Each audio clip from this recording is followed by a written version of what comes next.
Lieutenant Jiro Tanaka tightened his grip on the stick of his Mitsubishi A6M0 as the cockpit filled with the acrid stench of overheated oil. At 18,000 feet above the smoking waters of Truk Lagoon, he forced the throttle forward, hoping raw speed would save him. For years, Japanese pilots had been told their Zero was unbeatable, lighter, more agile, superior in dogfights. But behind him, a bent-wing silhouette closed the distance with terrifying ease. Its roar wasn't the familiar whine of a Japanese radial, but the thunder of a Pratt & Whitney R2800 engine pushing 2,000 horsepower. The American Corsair could dive at nearly 500 miles per hour, climb 3,000 feet per minute, and deliver a storm of .50 caliber fire. Tanaka's desperate bank only exposed his flank.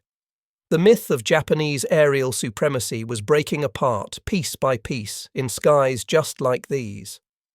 And the Corsair was the instrument of that collapse. In June 1940, engineers at Vought in Stratford, Connecticut unveiled a prototype unlike anything the Navy had seen.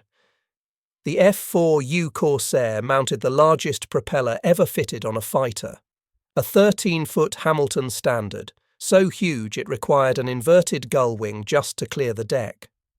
At its heart was the Pratt & Whitney R2800 Double Wasp, 18 cylinders producing 2,000 horsepower, more than double the 940 horsepower from the Zero's Nakajima Sakai. Tests recorded speeds of 417 miles per hour, shattering records for carrier fighters. Yet the Navy balked. Landing trials showed violent bounces and nose visibility so poor it earned the grim nickname Ensign Eliminator. By 1942, the Corsair was shunted to the Marines for land-based operations. Japanese intelligence reports noted its radical shape but dismissed it as impractical. That assumption would prove fatal. For when it finally reached combat, the Corsair flipped the balance of air power across the Pacific. On February 12, 1943, Marine Fighting Squadron 124 flew the Corsair into battle for the first time over Guadalcanal. Their opponents, the battle-tested Zeros of the Japanese Navy. Within weeks, combat reports showed a kill ratio of 11-2 in the Corsair's favour. Marine Lieutenant Kenneth Walsh wrote in his diary, "We dive, they cannot follow. We climb, they stall."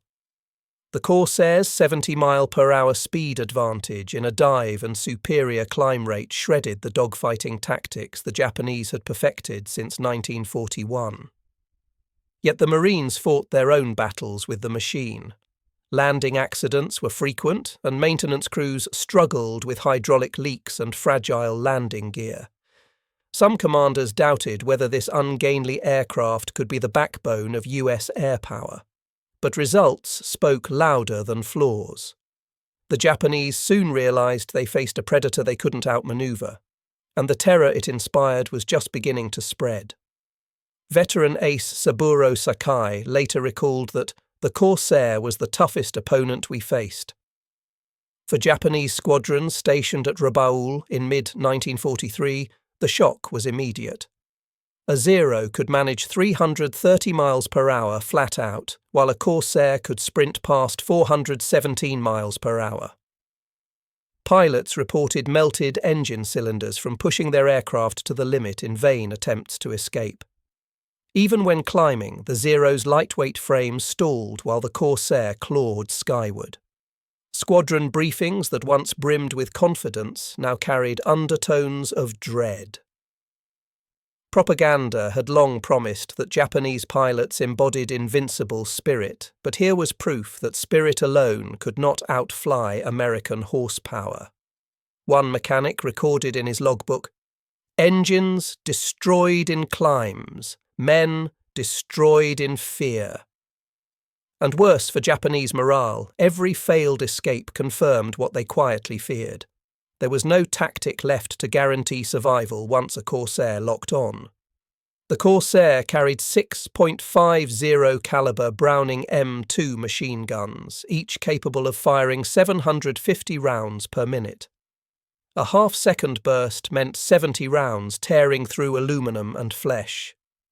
Japanese Zeros, by contrast, relied on two 7.7mm guns with limited punch and two 20mm cannons with just 60 rounds per gun. The imbalance was brutal. Marine pilots reported shredding bomber formations in a single pass, Corsair wings spitting streams of fire powerful enough to cut aircraft in half. Gunnery manuals trained Corsair pilots to fire short, disciplined bursts, maximising destruction. Japanese pilots described the terror of being hit before they even saw the attacker. A diary from one Zero pilot read, "The sky itself cracked open with bullets." Yet as marine confidence grew, so did the risk of arrogance. Overconfidence could kill, and the Pacific skies would punish mistakes.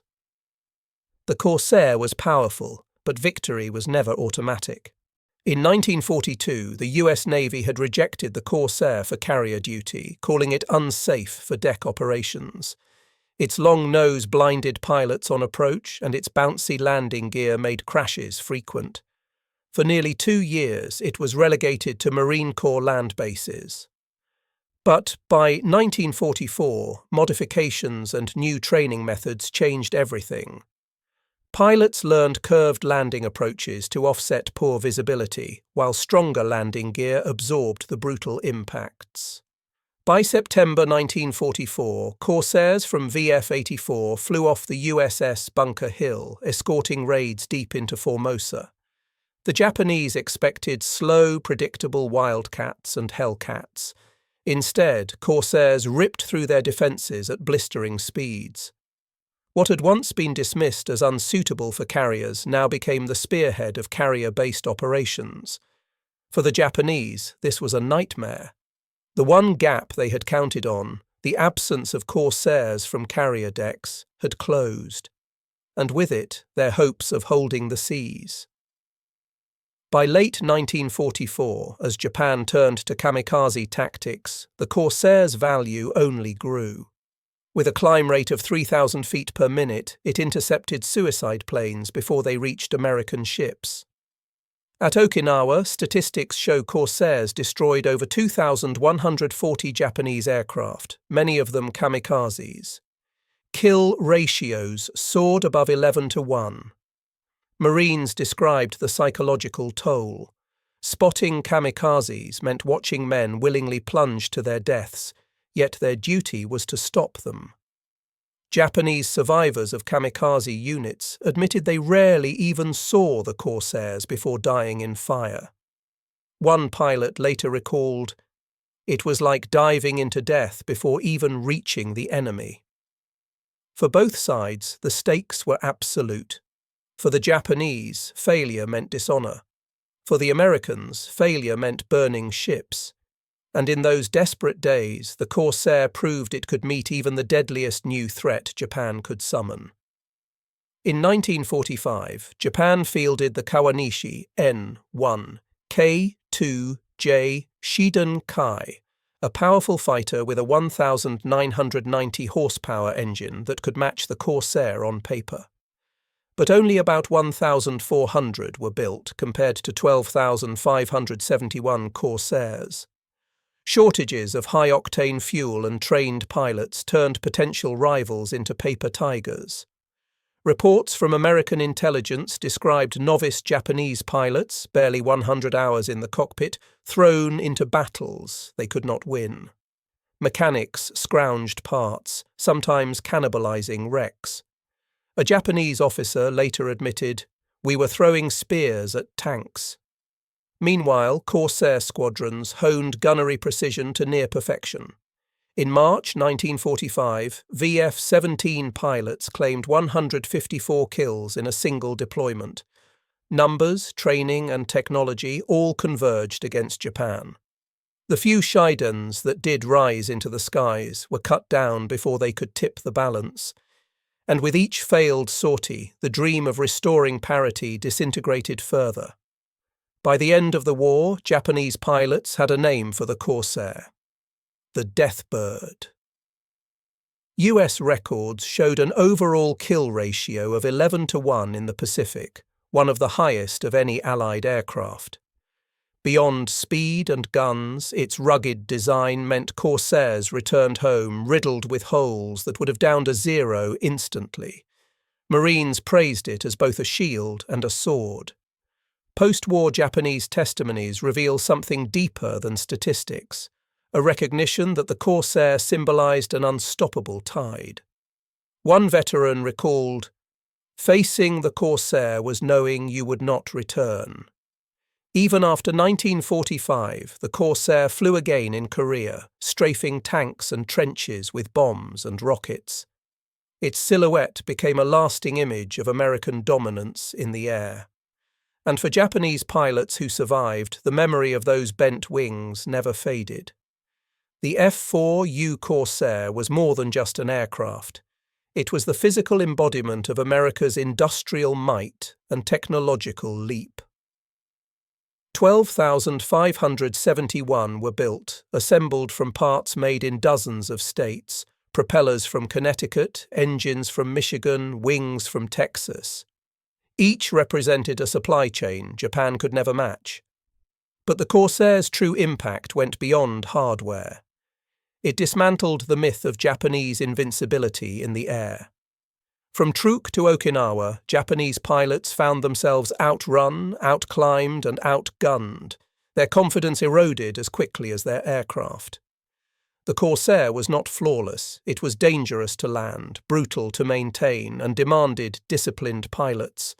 But once mastered, it changed the Pacific War. Strategically, it secured skies for American carriers, allowing amphibious invasions to succeed. Psychologically, it broke the spirit of an enemy once certain of superiority. And in its bent wings and thunderous engine, it carried a legacy: that victory in the air came not just from bravery, but from innovation, industry, and the relentless pressure of modern war.